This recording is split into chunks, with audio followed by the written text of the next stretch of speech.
Bonsoir à tout le monde. J'ai été un peu absent en ligne ces derniers jours parce que je me suis retiré avec des amis à moi pour essayer de travailler sur la Convention européenne des droits de l'homme. En effet, ça fait plus de 50 ans que nous essayons de lutter pour sortir du franc CFA. Malgré tous les efforts que nous avons faits, malgré tous les livres qui ont été écrits par les monétaristes, les économistes africains, il n'y a rien à faire. Celui qui tente de s'approcher de ça est assassiné, est tué, est mis en prison par l'État français.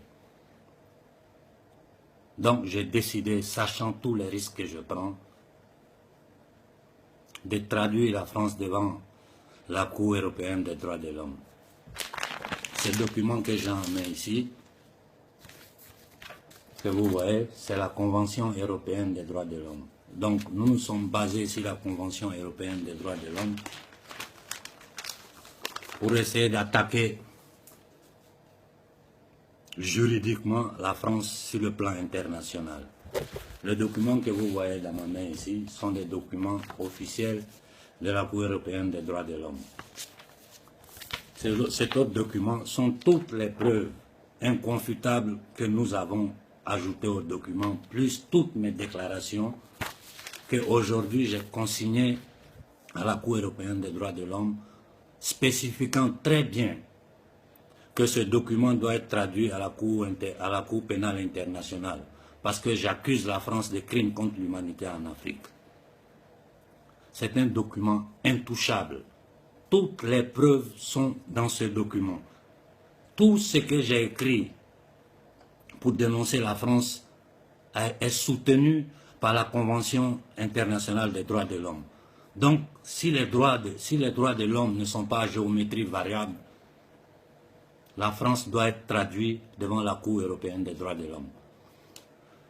Bon, connaissant le système, connaissant les Français, je sais qu'ils feront tout pour m'empêcher d'aller en avant.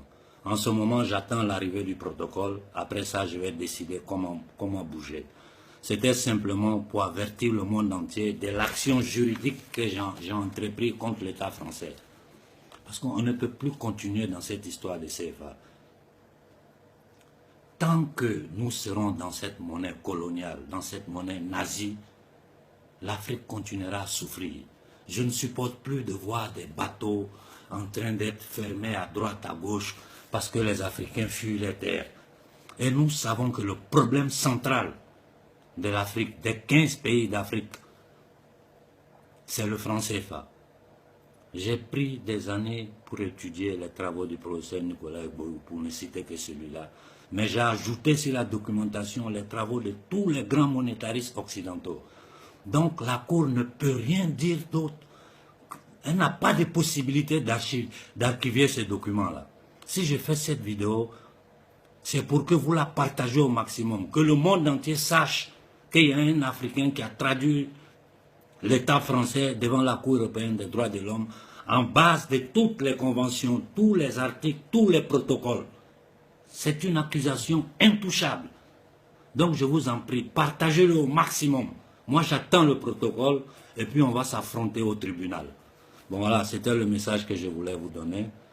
Partagez le message. Je sais que l'État français va m'attaquer violemment ces temps-ci et j'espère que j'aurai la protection du gouvernement italien.